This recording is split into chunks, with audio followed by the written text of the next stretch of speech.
Alors, j'aime commencer avec quelque chose d'un petit peu humoristique. Je vous avertis, cette série pourrait vous causer une surcharge cognitive, une augmentation du rythme cardiaque, des maux de tête et peut-être même un sentiment d'incompétence. Nous aimerions vous en informer. Là, je ne veux pas vous faire peur, là. C'est pas ça mon but, mais c'est juste qu'on va faire un survol au cours des 3 prochaines journées, très, très rapide. Du nouveau programme d'études. Alors, c'est certain que vous allez peut-être vous sentir un petit peu à bout de souffle, mais sachez qu'il y a plusieurs des concepts que vous connaissez déjà, que vous enseignez déjà. C'est peut-être au niveau de la pratique que ça va peut-être changer pour vous. Donc, quand je pense par exemple à l'enseignement de la grammaire et du vocabulaire. Mais je vais essayer de rendre ça le plus tangible possible pour que vous puissiez avoir des outils aussi. Mais comme je dis, c'est vraiment en surface. Là, je n'ai pas vraiment le temps. Là. J'ai passé des heures et des heures à étudier le programme d'études. Donc, en 3 heures, c'est pas, on n'a pas tout le temps que j'aimerais pour aller plus en profondeur. Alors, au cours des 3 prochains jours, les intentions, ce seront de la première journée, on va faire vraiment un survol des changements. On va regarder l'organisation de texte parce que ça, c'est la partie qui est vraiment importante, qui est comme qui sous-tend tout le programme d'études. On va aussi aborder l'autre idée organisatrice qui est la communication orale et j'aime vous présenter à chaque jour un dispositif qui peut vous aider à enseigner ces concepts-là. Donc, peut-être vous connaissez déjà Christian Dumais. Lui a développé le modèle de l'atelier formatif pour aider les élèves à développer leurs compétences à l'oral. Demain, la journée Mhm. 2, on va travailler la compréhension de texte. Et avec ça, on va parler de la fluidité en lecture. Je sais que ça va jusqu'en 4e année, mais 5, 6, on s'entend que nos élèves ils ont encore besoin de travailler là-dessus. On va aussi parler du vocabulaire, mais juste d'une partie du vocabulaire, ça va être plus au niveau du sens et les nouveaux mots. On ne touchera pas à l'orthographe, on va garder ça pour la 3e journée. Et on va parler du modèle de la lecture interactive enrichie. Si vous avez eu la chance de participer aux 2 journées de formation que Pascal Lefebvre a fait pour nous, ben euh, ça va être un petit peu une révision, mais en même temps, il y avait tellement d'informations, mais je vais juste vous aborder brièvement comment ça peut nous aider dans notre enseignement. Et finalement, dernière journée, on va parler de la production de texte. Encore là, le vocabulaire, on va parler de la notion de l'orthographe.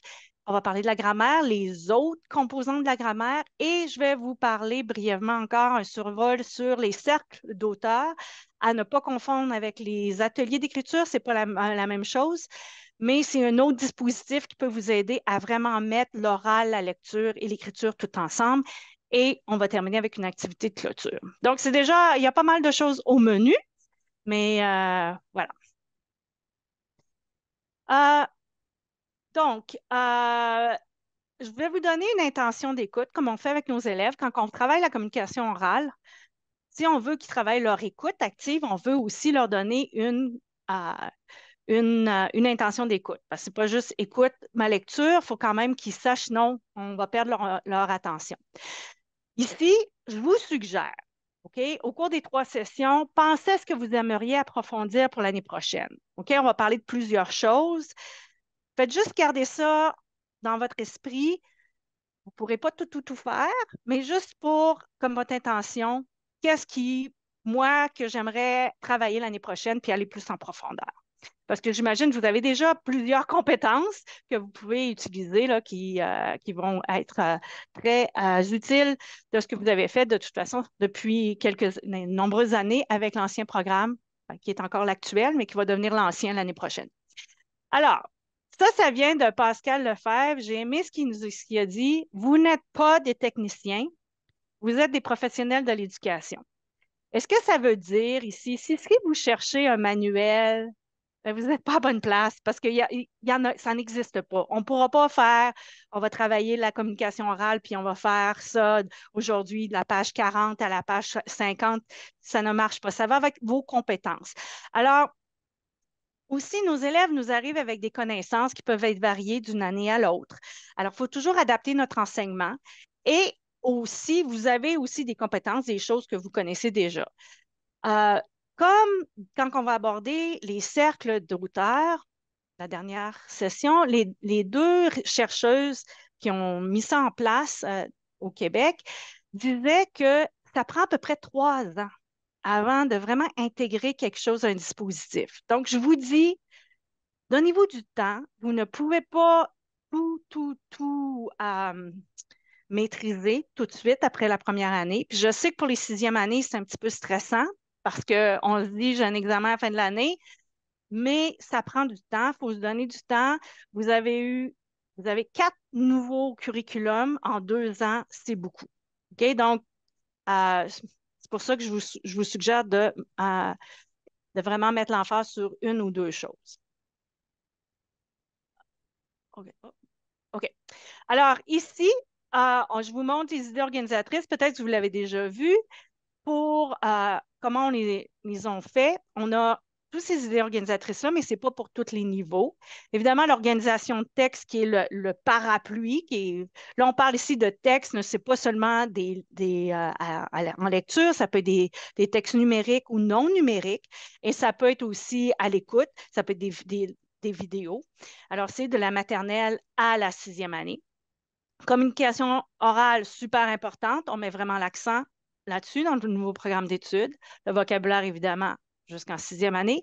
Conscience phonologique, c'est-à-dire la rime, la phrase, le mot, on va jusqu'en deuxième année. Mais on s'entend que peut-être qu'on a des élèves qui ont encore des difficultés quand ils en arrivent en quatrième année. Donc, il y a peut-être des choses qu'on peut revisiter, mais on n'évalue pas. Au niveau de la phonographie, c'est-à-dire la correspondance graphème-phonème, j'ai noté une petite erreur parce que dans le programme d'études, je ne l'ai pas vu. Alors, on ne fait pas en quatrième année, mais quand même, on s'entend que quand on va arriver dans l'orthographe, un des prérequis, c'est que nos élèves connaissent toute leur correspondance graphème-phonème.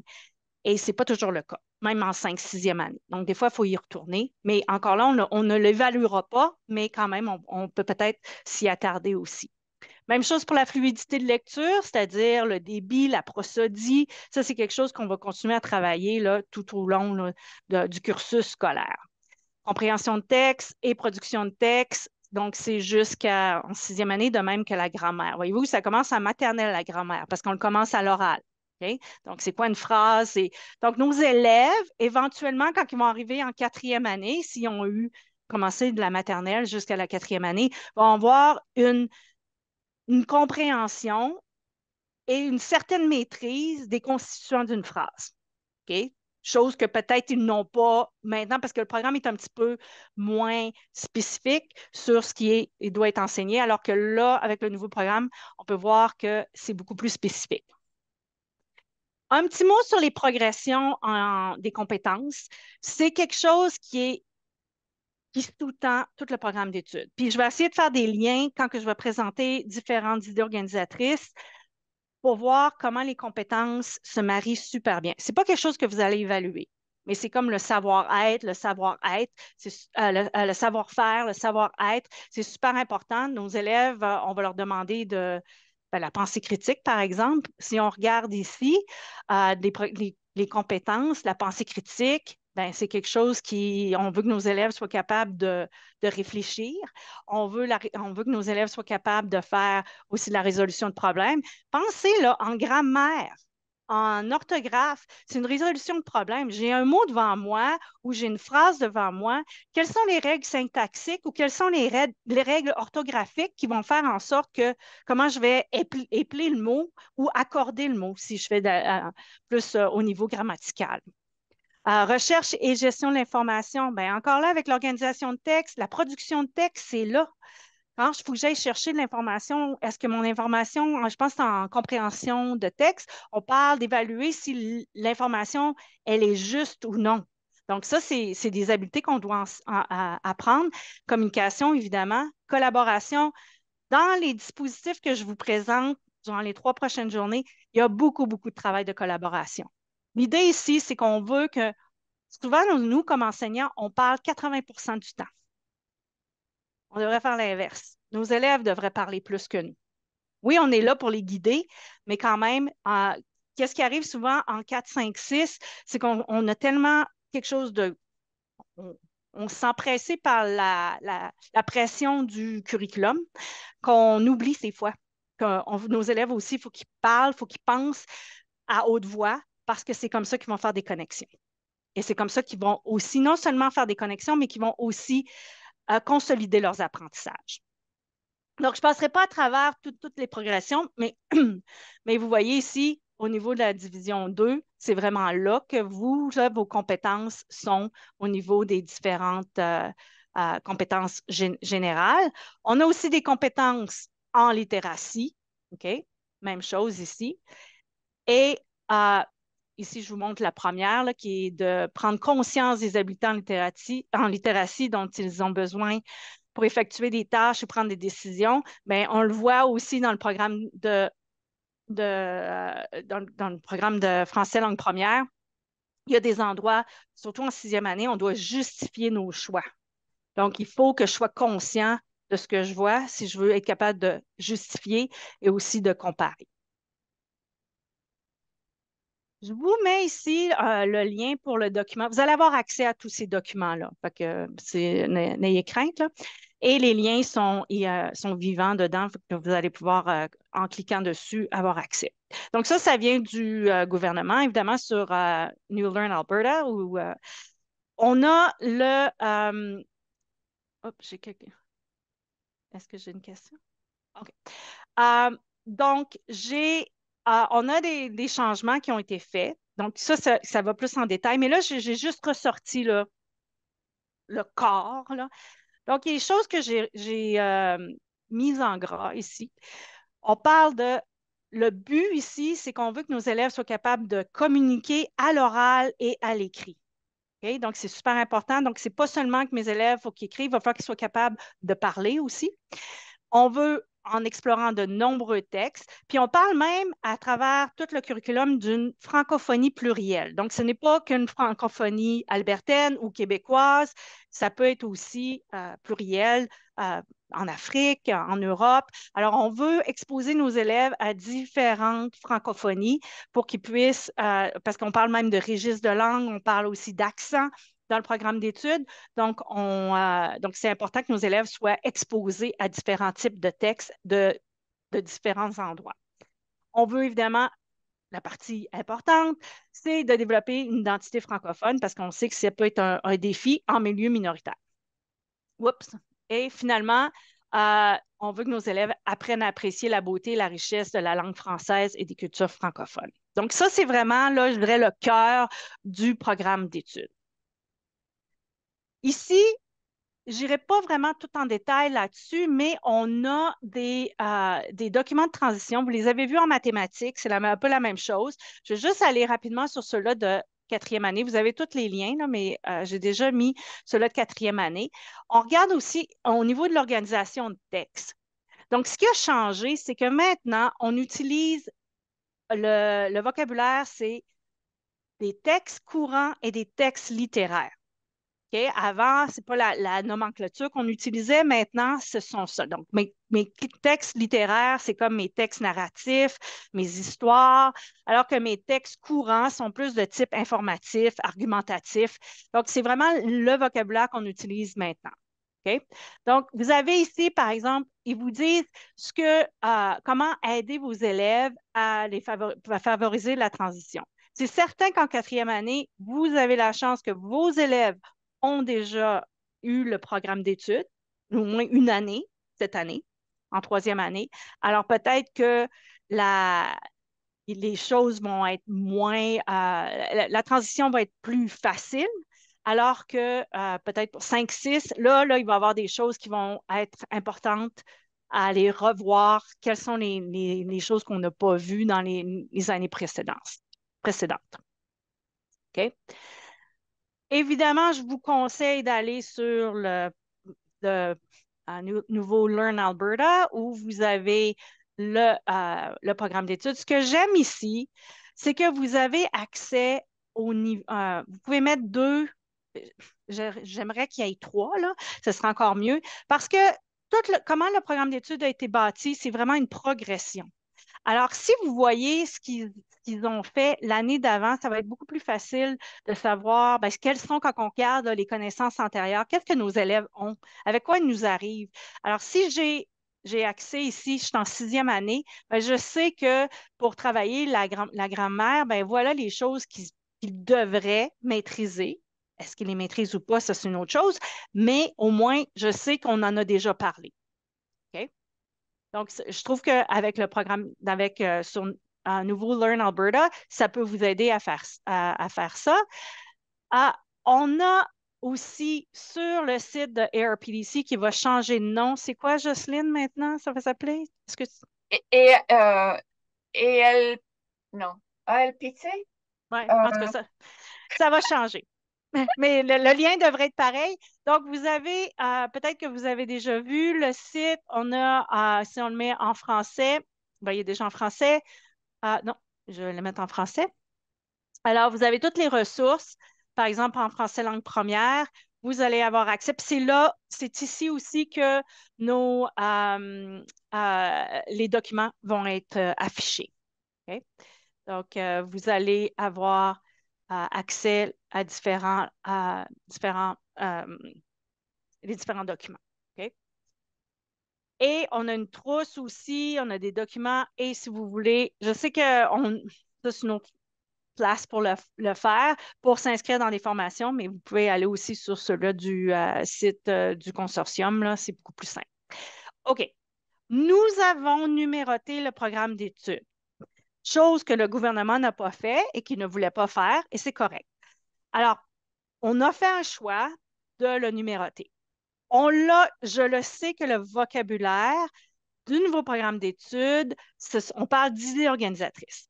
Mais ici, pour faciliter le repérage et la combinaison des idées organisatrices, on les a séparées de deux façons. Alors, on les a mis en domaine de langue. Oups, je viens de voir une petite erreur que j'ai faite. Alors, on les a mis en domaine de la langue, c'est-à-dire mes grandes composantes, la compréhension orale, la production de texte et la compréhension de texte. Vous pouvez voir ici. OK? Donc, on les a, là, c'est maternel, mais je les ai pour tout. Donc, ici, ça, c'est mes outils. Donc, les autres, on les a appelés les outils de langue qui sont plus comme la grammaire, le vocabulaire. C'est juste que, en tout cas, moi, je préfère, je vire mon programme d'études à l'envers. C'est comme un casse-tête à quelque part, le nouveau programme d'études. Vraiment, il faut marier les différentes composantes ensemble. Donc, dans comment il a été numéroté, si vous l'avez vu déjà en mathématiques, c'est la même chose. OK? On l'a fait en mathématiques, la même chose. Le premier chiffre, c'est le niveau enseigné, donc ici comme 4e année. Le CO, c'est pour l'idée organisatrice, la communication orale. Et on a le résultat d'apprentissage, donc ici, on en a un.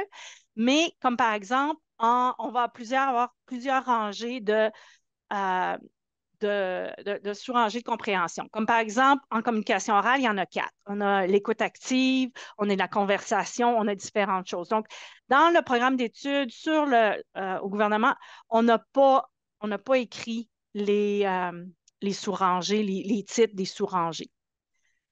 Pour moi, mais ça, c'est un choix là, que vous avez. Je trouve que c'est plus facile quand je viens par exemple, je veux évaluer ou enseigner un concept particulier en communication orale, je ne ferai pas tout, là. Je vais choisir une chose, puis je trouve qu'avec les sous-rangées, avec le fait qu'ils soient nommés, c'est plus facile de savoir, OK, là, je vais travailler l'écoute active ou je vais travailler les règles de conversation.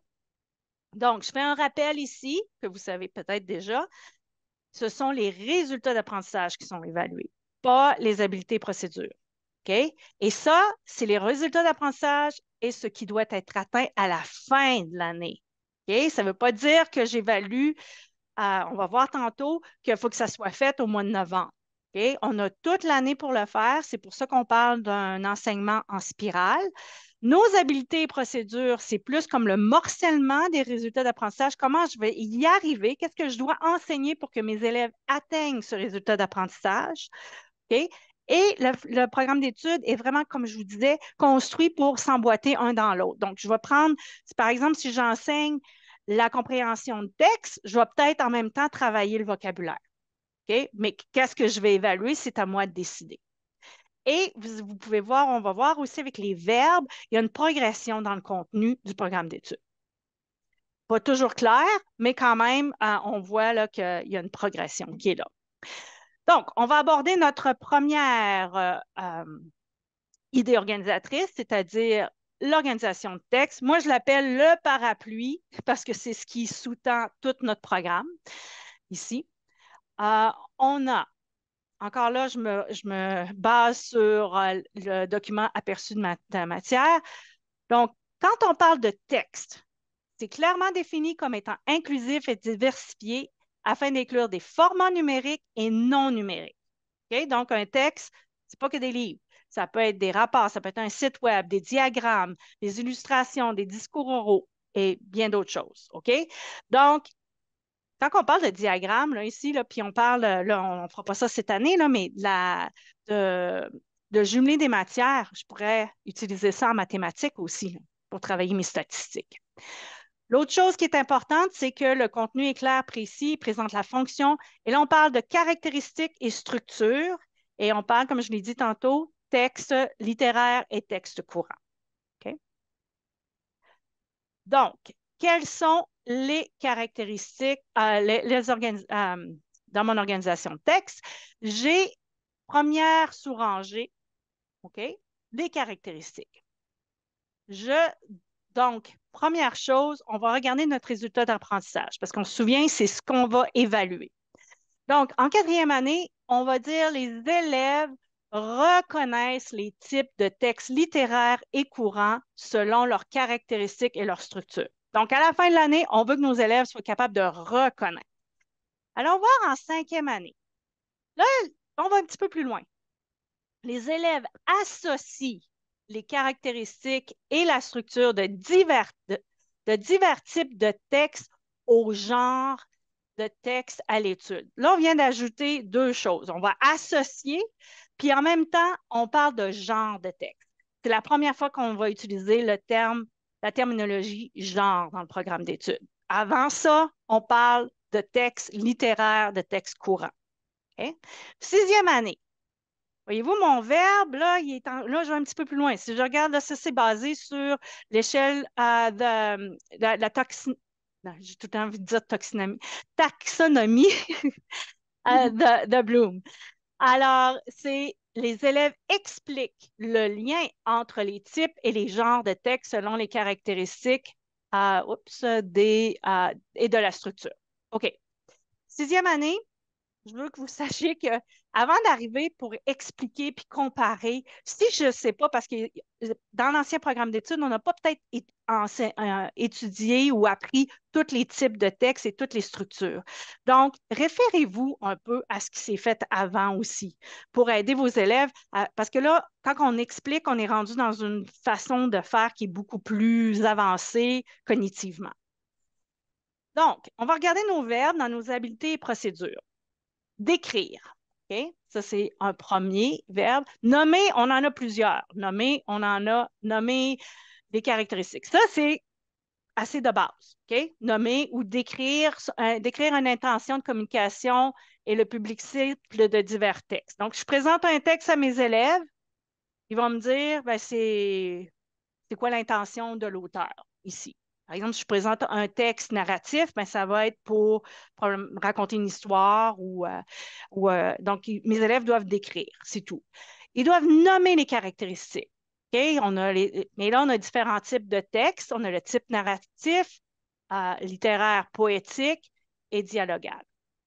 Et on doit repérer les caractéristiques présentes dans différents textes courants de type explicatif. OK? Donc, tu sais, mon texte informatif, explicatif, ce sont des textes courants.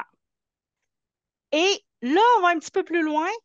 Là, si je comprends, là, il faut que je compare. Là, je sais c'est quoi un texte littéraire, je sais c'est quoi un texte courant, je dois les comparer. C'est certain que je ne commencerai pas avec cette habileté procédure-là quand je vais enseigner. Je vais commencer par leur enseigner peut-être un à la fois, comme je faisais avant. Mais à la fin de l'année, je veux que mes élèves soient capables de comparer parce qu'on le sait qu'on veut qu'ils soient capables de reconnaître les types de textes littéraires et courants. OK?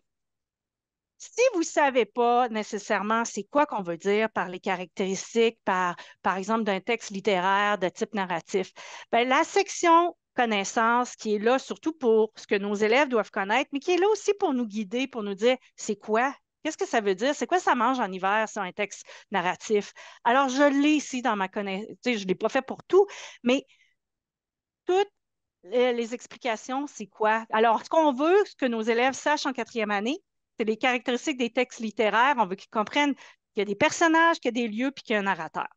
OK? Alors que quand on arrive en cinquième année, là, je vais plus loin. Là, j'examine divers genres de textes et je repère des caractéristiques qui permettent de relier le genre de texte auquel il appartient. Donc, là, ici, encore là, j'ai mes genres de texte. C'est quoi un genre de texte? J'ai mon explication. Ça me le dit. OK? Et je sais aussi, oups, je suis rendue en sixième année, mais je sais quelles sont les caractéristiques d'un texte poétique. OK? Même chose ici, en sixième année. Là, je vais plus loin. Il faut que je reconnaisse des caractéristiques qui permettent de relier des genres de textes au type de texte littéraire. Fait que là, je vois un petit peu à l'envers. Avant, on me disait, je vais nommer, on me le montrait. Là, il faut que je le reconnaisse. C'est pas clair. C'est moi qu'il faut qu'il. À partir des connaissances que j'ai, il faut que je le reconnaisse, puis il faut que je sois capable de peut-être le trier au bon endroit. Peut-être, c'est un terme mathématique, là, mais quand même. Donc, expliquer les similarités et les différences entre les genres de textes d'un même type. Et donc, j'ai, je dois avoir une bonne compréhension de c'est quoi les caractéristiques par exemple, d'un texte narratif, OK, ou d'un texte courant. Donc, pour que je puisse savoir quelles sont, il faut que j'explique les similarités et les différences. Donc, à quelque part, c'est comparer. OK? Et les genres de textes ici, on vous l'explique. Donc, ils peuvent être de type narratif tel que. Un petit mot sur ça. Il n'y a rien dans le programme d'études qui est prescriptif tant qu'au type de texte que vous devez enseigner. OK? Là, ça vous dit type narratif tel que la fable ou le mythe. Oui, on vous donne des suggestions, mais ça ne veut pas nécessairement dire que vous êtes obligé d'enseigner ça. La même chose ici, en quatrième année, on a réussi d'aventure, roman graphique. Je ne suis pas obligée d'utiliser ces textes littéraires-là. Je pourrais utiliser un roman. Mais ce qui est important, puis on va le voir tantôt, c'est qu'il faut que j'enseigne les caractéristiques. Donc, ça, je dois enseigner ça, mais le texte que j'utilise, on vous donne des suggestions, mais ce n'est pas prescriptif. OK? Ça va? Alors, OK. Je veux juste vous montrer ici. Là, je vous ai mis, là, je passais vite, là, mais ça, c'est toutes les connaissances, là, juste pour vous montrer qu'il y en a dans le programme d'études, là. OK? Donc, fiez-vous à ça, ça vous explique c'est quoi les différentes, comme par exemple le diagramme. Ici, on a les genres de textes, l'encyclopédie, le journal, donc ça vous les explique. OK? Il y a beaucoup de connaissances, plus que d'habileté et procédure. Je veux juste vous montrer ici les types, juste parce que je trouvais que les graphiques étaient bien. C'est un livre, c'est quand même assez vieux, là. C'est Jennifer Saravello. Bon, il y a des choses que on peut être d'accord ou pas, mais quand même, on ne jette pas le bébé avec l'eau du bain. Il y a des choses qui sont encore bonnes, même si ça faisait partie de l'approche équilibrée. Mais ce que j'aime dans ce document-là, c'est que ça l'explique différents, qu'est-ce qu'on fait, quel genre de travail qu'on peut faire avec les différents types de textes. OK? Voilà. Alors, je vais vous montrer, à partir d'un texte, d'un album jeunesse, on va travailler les caractéristiques euh, de texte. Alors, ici, j'ai une image, j'ai quel genre de texte ici? Est-ce qu'on a, si vous voulez l'écrire dans le clavardage, est-ce qu'il y en a ou si vous voulez ouvrir votre micro, de quel type de texte parle-t-on? OK, dialogal. OK. Et qu'est-ce qui donne, c'est là, ici, là, qui donne que c'est dialogal? Est-ce que ça pourrait être un autre type de texte? Quelqu'un pourrait dire,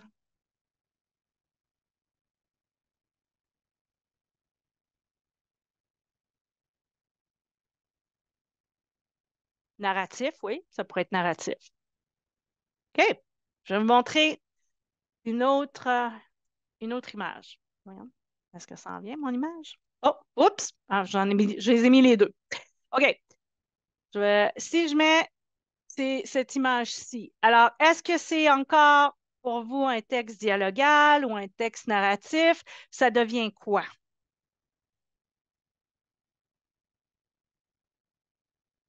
On regarde ici, si on regarde quelques hypothèses sur la disparition des mammouths, là, on a comme un genre de description.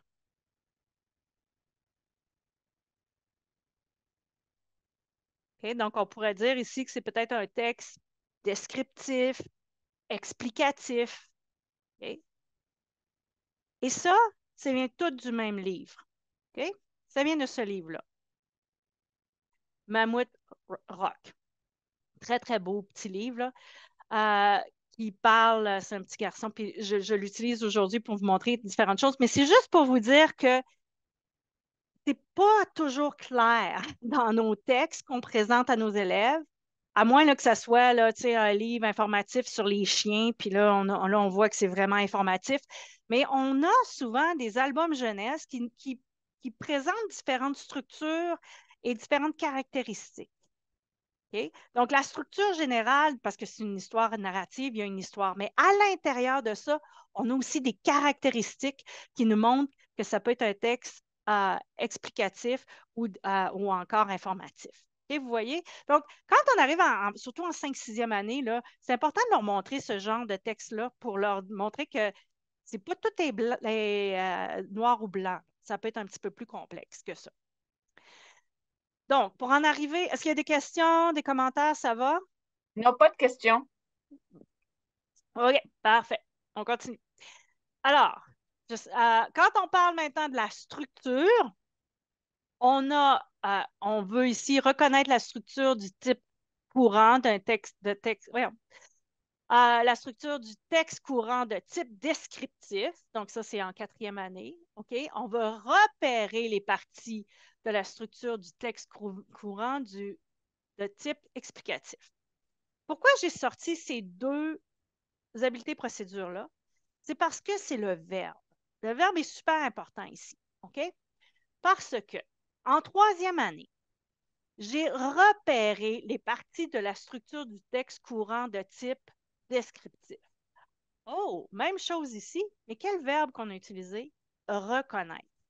Donc, ça veut dire qu'on va un petit peu plus loin. Ça veut dire que mes élèves auraient dû voir le texte descriptif l'année passée en 3e année. OK? Et que là, ils ont appris à repérer les parties. Mais là, maintenant, ils vont un petit peu plus loin, reconnaître, j'avoue, là, c'est quand même, euh, mais c'est un petit peu plus avancé. Alors qu'ici, repérer, voyez-vous, repérer, c'est la première fois que je vois ça, parce que c'est nouveau en 4e année. Le texte explicatif, il est nouveau en 4e année. Je ne l'ai pas vu avant. Donc, c'est vos verbes. Des fois, il faut vraiment regarder, là. C'est ça que je vous dis, là. C'est plus comme les petites flèches qu'on avait avant qui nous expliquaient comment ça marchait. Il faut regarder nos verbes. On a la même chose ici en 5e année. On a repéré les parties de la structure du texte courant de type argumentatif. Donc, ce que ça nous dit, c'est nouveau en 5e année. OK? Donc, c'est ça. C'est super important d'aller voir nos verbes. Et ici, vous voyez décrire là, les similarités. Donc, ça veut dire qu'on l'a déjà vu, ce type de texte-là. OK? Donc, décrire. Et on le voit ici, qu'est-ce qu'on veut. Le temps, c'est quoi à quoi ça réfère. C'est ici dans nos connaissances. OK? Alors, là, quand j'arrive en 6e année, je dois décrire, non seulement décrire, mais je dois comparer. Fait que c'est certain que si je n'ai pas vu le texte argumentatif ou le texte explicatif, ben, je vais peut-être commencer par repérer puis reconnaître avant d'aller décrire et comparer. OK? Fait que en 6e année, vous allez faire un petit peu plus de. Vous allez recommencer un petit peu plus avant. OK? Est-ce que ça fait du sens? L'autre chose que je vous ai mis ici, c'est dans le programme, dans les aperçus de la matière. Pas l'aperçu de la matière, ça, c'était les documents de transition. c'est pour ça qu'on suggère que les élèves devront se familiariser avec les caractéristiques de divers types de textes et reconnaître avant là, d'en arriver à décrire et comparer. Donc, c'est pour ça, allez voir dans ces documents-là, ils vous donnent des petites suggestions à quoi faire pour vous aider surtout là, je parle de 5-6e année parce que vos élèves n'ont pas eu cette. Ben, ils ont eu quand même un enseignement là-dessus, mais peut-être pas aussi spécifique qu'on a maintenant avec la structure et les caractéristiques. Voilà. Donc, je vous montre ici un petit texte qui est, c'est assez bébé, là, mais quand même, c'est juste pour vous montrer qu'on peut utiliser ce texte-là qui montre comment que ça marche un compte. Donc, ça nous explique comment nos textes, parce que je le trouve très cute, on pourrait, si on travaillait le compte, on travaillerait, par exemple, un texte narratif, comment il est structuré. Donc, ça parle vraiment de la structure. Savez-vous ce qu'est un conte? Connaissez-vous ceux-là? Donc, on part de contes que nos élèves connaissent. OK?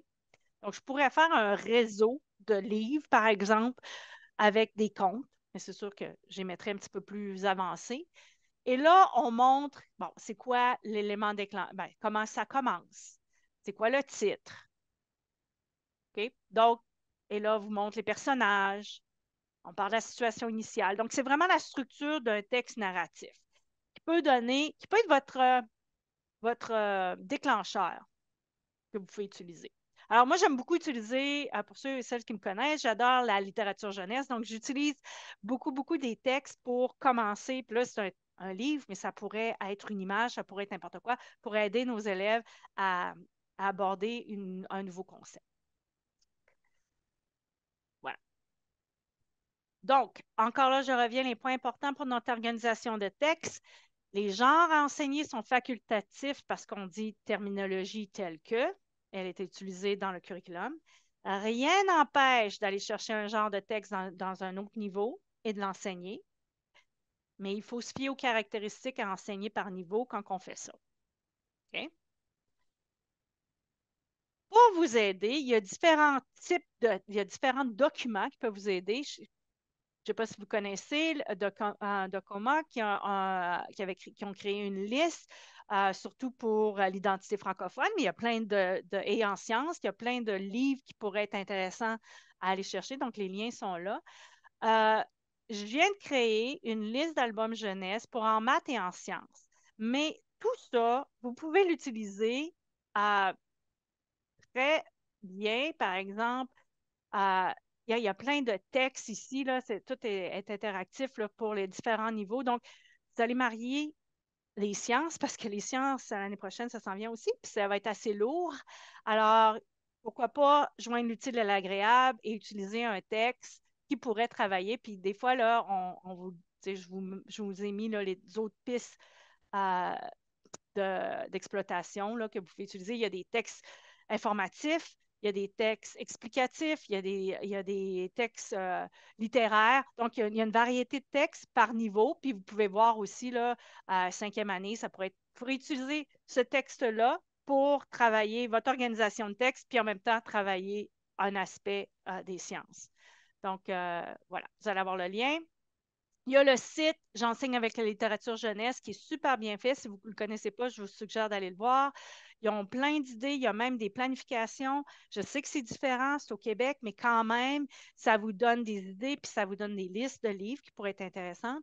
Et une autre liste qui est vraiment bien faite. Vous avez, ça c'est une de mes collègues qui me l'a partagé.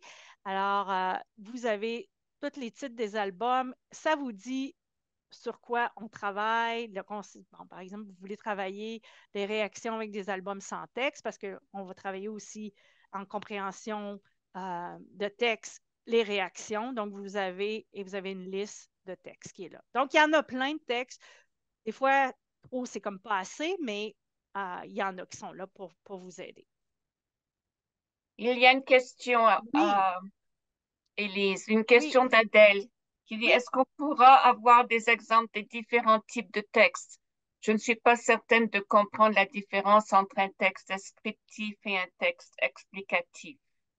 J'ai un document qui va vous montrer ça. Et dans la rangée des connaissances, quand vous enseignez, ça l'explique. Qu'est-ce que c'est dans le curriculum? À quoi on fait référence quand on parle de texte informatif et de texte explicatif? J'avoue, là, c'est quand même, vous voyez, il y a une petite nuance là. Euh, donc, le but de texte informatif, c'est d'informer le lecteur ou l'audience, le public, alors qu'un texte plus euh, descriptif, c'est de décrire une situation. Euh, Si je paraphrase comme ça. Mais j'avoue, là, pour ça, vous pourriez avoir accès plus à, à la, dans voyons, la colonne des connaissances. Je ne le ferai pas jouer. Oui, vas-y. Adèle, est-ce que ça va? Bon, je pense que j'avais tapé la question avant que vous m'avez montré les listes de différents textes. Ça va être très OK. utile. Mais encore une fois, la différence entre décrire et expliquer, c'est pas mal nuancé. Oui, oui, j'avoue. Surtout de faire la différence entre les deux en quatrième année quand on est censé de les comparer. Euh, c'est ça, décrire un événement ou expliquer les raisons que ça s'est passé, ou est-ce que c'est décrire... Ben, on va regarder. Ouais, c'est vrai. C'est ça. J'essayais de lire justement dans la colonne, puis j'ai du mal à comprendre. C'est les aspects et les sous-aspects. Tu es au niveau de la Le type, ouais, structure? en quatrième année. La Oui, structure du texte courant de type descriptif oui, présente les aspects et les comprends. sous-aspects. OK, mais là, tu as ici, dans la structure, on parle il y a une introduction, un développement, les Oui, aspects surrangés, la conclusion, mais c'est la même explicatif, chose. la mise en contexte, oui, j'avoue, C'est là. l'introduction, explication, c'est le développement, Ben et là, puis ouais, il y a la comme, conclusion. Alors, c'est vraiment quelle est la différence entre les deux? ouais, c'est pas, Est-ce qu'on a des exemples? ouais, je sais pas, Martine, je vois que ta main est levée. Est-ce que tu veux contribuer? Oui, Oui, est-ce que vous m'entendez bien? oui, La différence entre les deux textes, la structure est très, très, très semblable, surtout pour de la quatrième à la sixième année. Puis ce que le curriculum nous dit, c'est que, dans le fond, la grosse différence, les deux sont des textes informatifs, donc les deux décrivent.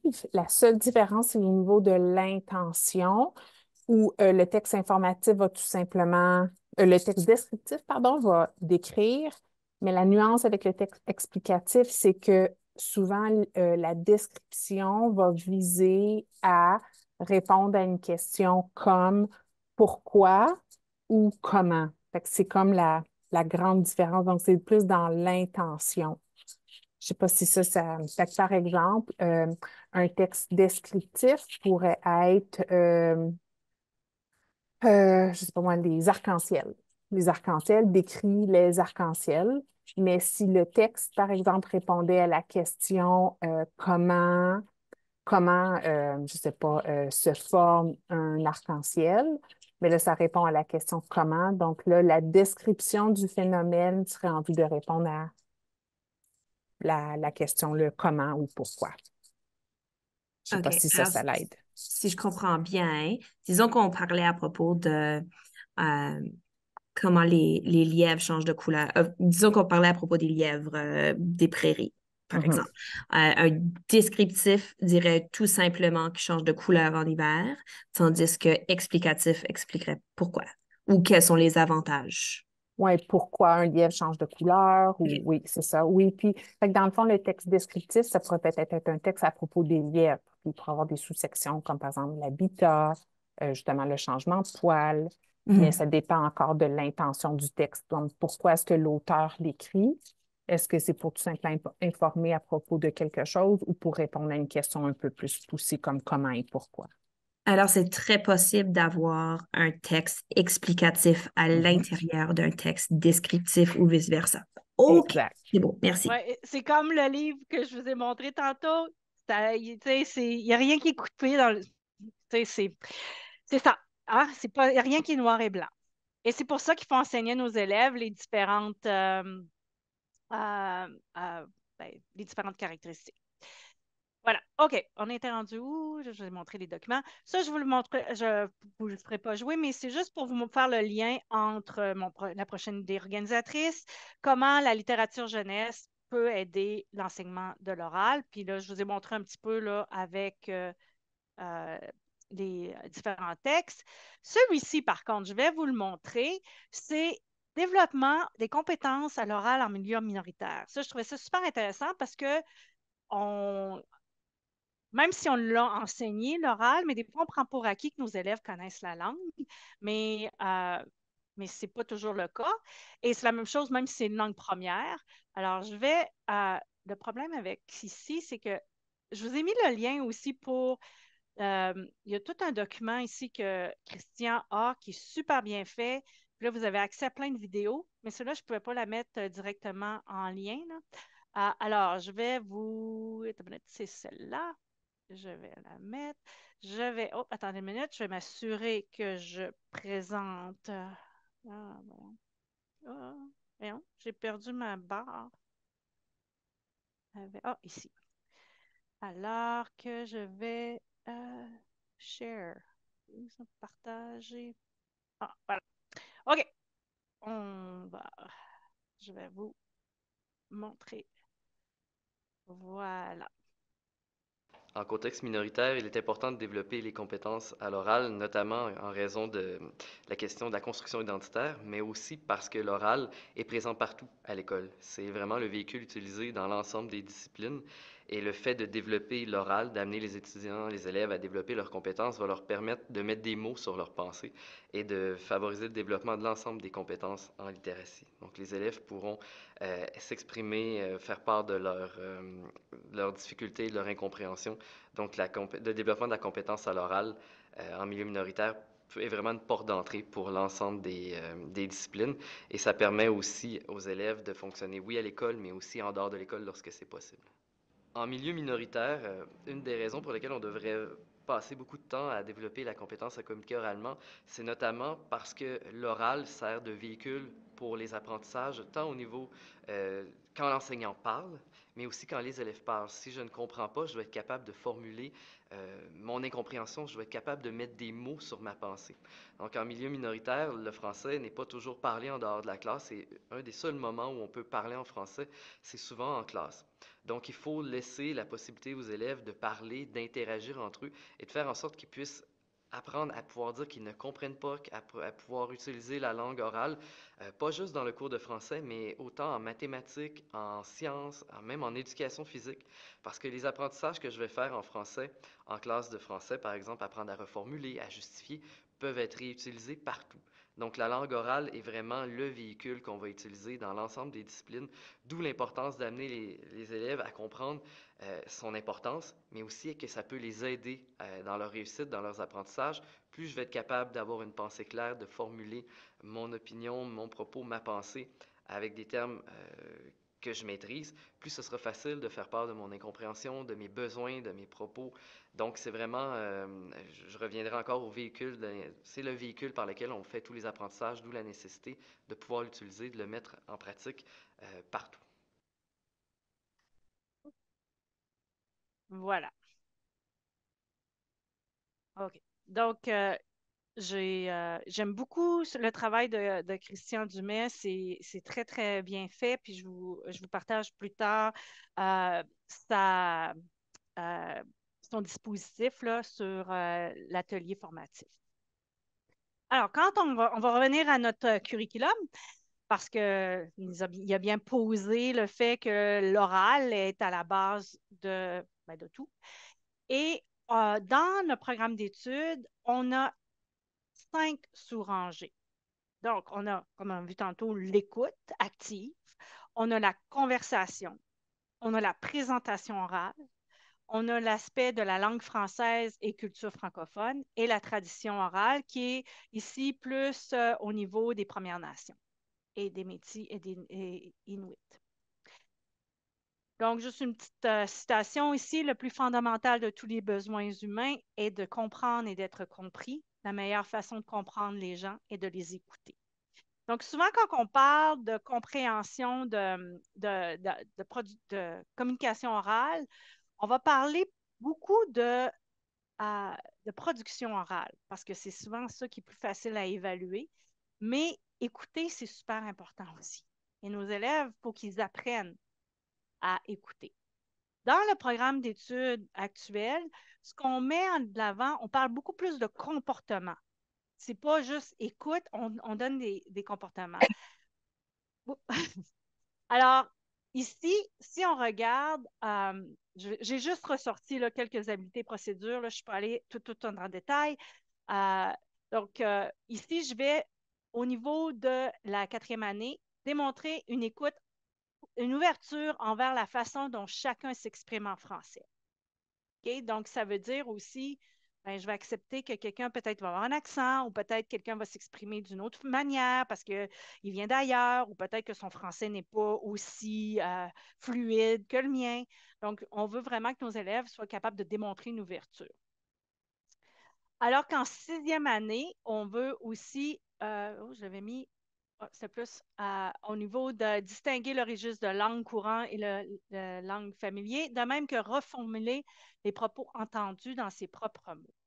OK? Donc, c'est vraiment un lien avec les compétences. Quand on regarde les compétences au niveau là, de la communication, on veut, on va être capable d'appliquer des conventions, des protocoles, je veux être capable de respecter l'autre, mais comme je vous dis, on n'évalue pas nos compétences, mais ça fait partie de tout ça. Puis je vais vous montrer tantôt comment on peut faire ça. La même chose avec la collaboration. C'est quoi? Parce que si je veux collaborer avec quelqu'un, il faut que je sois capable d'être ouvert à ce que l'autre a à me dire aussi. OK? Donc, on va parler des dispositifs que je vous montre dans les 3 prochaines journées. Ils vont vraiment travailler ça là, au niveau de la collaboration, puis de l'écoute active, puis de la production orale aussi en même temps. OK, voilà. Oh, ici, ah oui, je parlais de registre. Parce que là, je ne vois plus mes notes. Voilà. OK. Alors, l'autre chose, c'est que la même chose, quand on en a parlé tantôt, je vous ai donné tantôt une intention. Ça doit être enseigné. L'écoute doit être enseignée aussi à nos élèves. On prend pour acquis que nos élèves sachent comment écouter, mais vous voyez ici, quand j'arrive en 4e année, je dois décrire les comportements d'écoute active et leurs effets sur la compréhension. Bien, je dois être capable de m'auto-évaluer. Peut-être que moi, pour écouter, par exemple, mon prof, j'ai besoin de gribouiller. Mais moi, je le sais que c'est ça que j'ai besoin de faire. Alors qu'un autre, il va être. Des fois, on a des élèves qui, on dirait qu'ils sont dans la lune, mais ils nous écoutent pareil. Donc, rendu en 4e année, nos élèves devraient être capables de décrire un peu qu'est-ce qui les aide aussi à comprendre. Donc, et ici, quand on parle, là, les flèches que je vous ai mis, c'est qu'on parle de registre de la langue. Donc, je vous suggère vraiment de présenter, quand on parlait d'organisation de texte, présenter différents types de textes avec différents registres de langue, que ce soit des accents, que ce soit un français plus soutenu ou un français qui est plus régional. Ben, c'est important, nos élèves doivent être exposés à ça parce que le français, ce n'est pas qu'une chose. Okay? Une langue évolue, donc on veut que nos élèves soient exposés à ça pour qu'ils puissent être capables de démontrer une ouverture et de voir qu'on n'a pas nécessairement à juger les autres. Donc, pour enseigner, comme je disais, il faut vraiment enseigner la prise de parole, c'est-à-dire la production orale. Et souvent, comment on justifie le fait qu'on ne le fait pas ou qu'on met peu d'emphase là-dessus, c'est qu'on manque de temps. J'ai tellement de choses à enseigner, la communication orale, on va faire un exposé oral, puis ça va couvrir ça. Non. Elle doit être planifiée et enseignée de manière explicite. On peut faire plein de choses avec la communication orale. On peut travailler notre vocabulaire, on peut travailler la grammaire, on peut travailler la syntaxe. Il y a plein de choses qu'on peut travailler avec la communication orale. L'autre chose, c'est quand j'enseigne à mes élèves comment prendre la parole, je leur permets de diminuer le stress et l'anxiété parce que j'ai beaucoup d'élèves qui ne veulent pas présenter en avant parce qu'ils ne savent pas c'est quoi les attentes. Mais quand je sais c'est quoi les attentes, je sais comment on m'a fait pratiquer comment. Là, on parle ici plus d'une posture de prise de parole préparée. Au moins, là, je le sais. Là, je suis pas, c'est quoi les attentes? Alors, j'ai l'impression que j'ai plus d'emprise sur ce que je vais faire. On doit expliquer clairement comment on veut le faire. OK? Comment que je veux que mes élèves prennent la parole. Là. Là, ici, on parle de prise de parole préparée. OK? Ça veut dire un exposé oral où je présente un texte. OK? Il faut l'enseigner, ça. C'est pas juste dire allez pratiquer à la maison, puis vous reviendrez. C'est pas tout le monde qui a le même accès à. Peut-être leurs parents ne parlent pas très bien le français, ils ne peuvent pas les aider. OK? Il faut aussi dire que ce que je fais à l'oral, ça va vraiment nourrir, comme Christian disait dans sa vidéo, ça va nourrir ma lecture et mon écriture. OK? Et donc, ici, on va voir vraiment, dans le programme d'études, on voit qu'il y a deux types de prise de parole. Il y a la parole spontanée, ça veut dire ma conversation quand je parle, et préparée. Et là, ça va aussi avec mon registre de langue. Comment je vais parler, ça va dépendre de qui est mon auditoire. Si je parle à mon ami, je vais utiliser un français moins soutenu. Mais si je vais faire une présentation orale pour, par exemple, un concours oratoire, c'est certain que mon français va être beaucoup plus soutenu. Alors ici, dans la conversation, on veut vraiment que nos élèves soient capables d'appliquer des conversations, des interactions à leur compréhension. Donc ici, je dirais que c'est plus un français qui est de façon spontanée. OK? Donc, on veut qu'il y ait une fluidité quand on parle. En rendu en 5 et 6e année, on ajoute, parce que l'on parle de registre de langue, le tutoiement et le vouvoiement. OK? Même si c'est quelque chose qu'on fait plus ou moins, ben, ça dépend où est-ce qu'on est. Encore là, ça dépend où est-ce que je suis dans la francophonie. Parce que en France, en Afrique ou en Europe en général, on va encore utiliser beaucoup le vouvoiement, alors qu'en Amérique du Nord, surtout au Québec, ce n'est pas quelque chose qu'on va utiliser autant. Donc, voyez-vous, juste en travaillant mon idée organisatrice ici, la sous-rangée de la conversation, je peux travailler le registre de langue, puis je peux travailler la francophonie plurielle parce que ce n'est pas partout pareil. Donc, je vous ai mis juste un petit lien ici. Une de mes collègues a créé une petite pièce de théâtre juste pour faire pratiquer nos élèves. Puis c'est très, très rapide, là, parce que, encore là, on travaille aussi la fluidité et de voir dans quel contexte. Ici, c'est un contexte en milieu hospitalier, donc parler quand l'infirmière pose des questions, elle vous voit son patient. Okay? Donc, il faut leur montrer ça, ce genre. Il faut les exposer à ce genre de différence-là entre tutoiement et vouvoiement parce que ce n'est pas tout partout pareil. Alors qu'ici, quand on arrive au niveau de la présentation orale, là, on parle vraiment de notre oral préparé, la prise de parole préparée. Alors, comment je vais utiliser la prosodie, le langage non verbal? Parce que ce n'est pas juste ce que je vais dire, c'est comment je vais le dire. Si j'ai des appuis visuels, est-ce que je vais mettre ça, si je mets ça devant mon visage, ma façon de parler les gens ne m'entendront pas. Alors, il y a plein de choses, il faut enseigner ce genre de choses-là. Okay? Donc, on veut aussi, ici, comme on parle en 5e année, là, on va employer des moyens qui permettent d'améliorer sa présentation orale. Peut-être que je pourrais utiliser un diaporama ou peut-être que je peux utiliser des supports visuels. Et je veux aussi expliquer l'effet qu'a la rétroaction sur sa façon de faire des présentations orales. Donc, si on travaille en équipe, un élève fait un commentaire ou quand on pratique, ben, il est capable d'expliquer que, ah oui, c'est vrai, je devrais, tu m'as donné cette rétroaction-là, ça m'a aidé à faire ça. D'être capable de faire les liens. On parle vraiment de métalinguistique, de métacognition. C'est très présent dans le nouveau programme d'études. Alors qu'ici, en 6e année, là, on va un petit peu plus vers l'indépendance. On emploie des moyens qui permettent d'améliorer sa présentation orale. On crée des effets et de maintenir l'intérêt du public cible. On va parler des effets aussi dans notre production de texte. Donc, voyez-vous, je le fais à l'oral, je vais être plus susceptible de le faire aussi à l'écrit. Donc, je veux juste vous montrer une petite activité ici que j'avais faite avec une classe. où on montre le bris de communication. Parce que dans le programme d'études aussi, on parle des bris de communication. Nos élèves doivent être capables de s'en rendre compte, d'une part. Ce que j'avais fait, c'est que j'avais demandé à la classe, on avait un ballon et chaque élève devait dire un mot à la fois afin d'écrire un paragraphe ensemble. Donc, il le faisait de façon orale et moi, j'écrivais au tableau. Qu'est-ce que vous pensez qui est arrivé? Donc, chaque personne, tout ce qu'elle a à faire, c'est d'écrire de me dire un mot. Qu'est-ce que vous pensez qui est arrivé? Quel genre de bris de communication qui pourrait y arriver?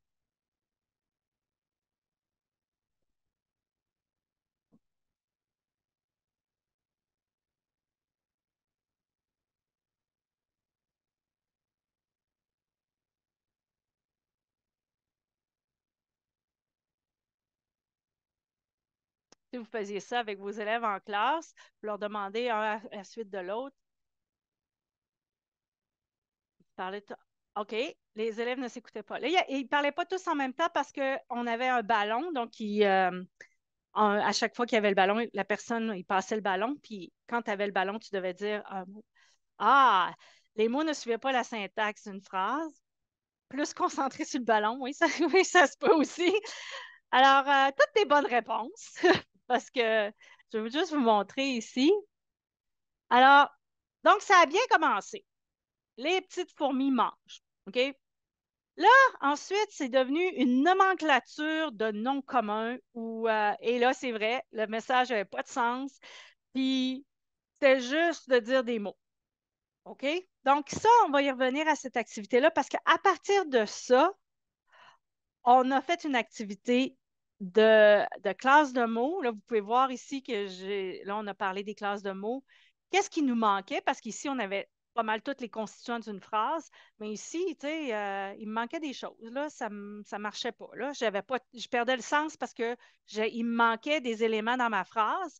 Puis, en plus, ben, l'intention n'était pas très claire. Nos élèves ils n'ont pas fait. Ben, ça ne faisait pas de sens. Donc, on va y revenir à ça dans 2 jours. Vous allez voir ce qu'on a fait avec ça. Alors, juste pour aller rapidement, parce que je sais qu'il reste seulement 10 minutes, je n'irai pas trop en détail ici, mais encore là, la langue française est au centre et la culture francophone est au centre du programme d'études. Les traditions orales aussi, avec les Premières Nations, les Métis et les Inuits.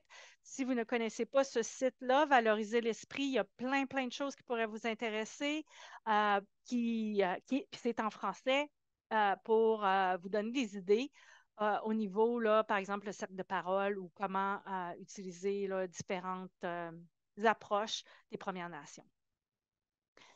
Donc, encore là, ici, on va parler d'appréciation. Je vous donne quelques exemples de la francophonie plurielle dans nos salles de classe. Vous pouvez faire un remue-ménage sur les liens culturels en utilisant des thèmes. Parce que vous avez aussi des élèves qui viennent de partout, qui viennent, donc, pourquoi pas utiliser, quand on parle d'utilisation des connaissances antérieures et des forces de nos élèves, ben, pourquoi pas commencer avec ça? Ramasser le plus de ressources authentiques comme des textes, des vidéos, des balados avec différents accents. Il y en a plein de balados. Il y en a sur le site d'audio qui sont faits pour les enfants. Il y en a aussi je sais qu'en France, il y en a plusieurs aussi. Donc, donc c'est super intéressant pour eux d'entendre les différents accents. Et faites des comparaisons culturelles aussi. Je pourrais utiliser des textes, par exemple, une histoire, une fable. Je me souviens plus dans quel niveau. Je pourrais utiliser une phase africaine, une fable québécoise, une fable française. Je pourrais utiliser un réseau de livres ou de textes et les comparer ensemble. C'est quoi qui est semblable? C'est quoi qui est différent? Parce que on raconte toujours les mêmes histoires, peu importe d'où on vient.